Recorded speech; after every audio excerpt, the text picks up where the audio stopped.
So we examined the use and the taking out of intellectual property rights by German and UK firms. In particular, we looked at the obtaining of patents, trademarks and registered designs in Germany and the UK, both nationally, so you can register nationally in Germany or the UK, and across Europe, so at the European level, so European patents or European trademarks or European design rights.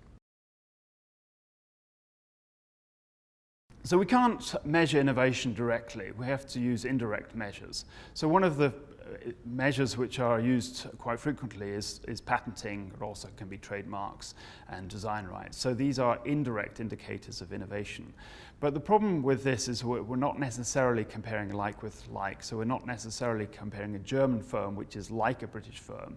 We're often comparing two different baskets of fruit, as it were, as opposed to apples and apples. So what we wanted to do was to compare firms which are similar to one another. So what we did was we matched the firms so that they're basically paired up with the nearest equivalent firm in the other country. We found that once you match up the firms, that the differences in the extent of use of intellectual property rights is much less. So if you take the overall headline rates, then German firms tend to register a lot more intellectual property rights than do British firms. But once you've paired them up, you've matched the firms which are most similar to one another, the differences are much reduced. We do still find that the German firms are more likely to register, especially patents and national patents in Germany, whereas British firms tend to be a little less, but the differences are much reduced. Also interesting is that the differences don't exist in services. So most of our economy is now services, and the German firms and British firms are essentially the same in terms of their registration of these intellectual property rights in service industries. Another really interesting finding is that we find that when it comes to the European harmonized rights, so community trademarks and European community design rights, that there is no difference. So in this case, where Europe has introduced these harmonized rights and they seem to be used in a similar way by British and German firms. So the implication is that, first of all, if we are to use these indicators as indicators of innovation and performance, then we need to take account of industrial structure. We need to compare like with like. So Britain and Germany have quite different industrial structures. Germany is much more industrial, manufacturing orientated, whereas Britain is much more a service oriented country. So that's one thing we need to take account of.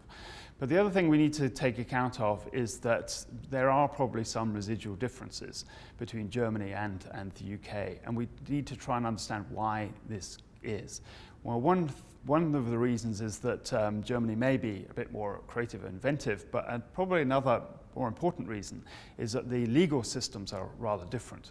So in Britain, the legal system tends to be less favorable to the right holders, whereas in Germany, the legal system is more favorable to right holders. So if you go to court in Germany, you're more likely to have your rights upheld, whereas in the UK, you're quite likely to discover that your rights are revoked, so you come away with no property at all.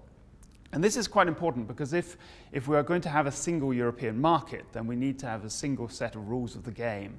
And so not only is it important to have the same property rights available to British, German and other European country firms, it's also important that they're interpreted in the same way. So the implication of this is that we should also be thinking about having a single European court system for intellectual property rights. There is a movement towards that in terms of patents with the development of the European Patent Court, but it's probable that this should then be extended, not least to design rights and possibly trademarks in the future.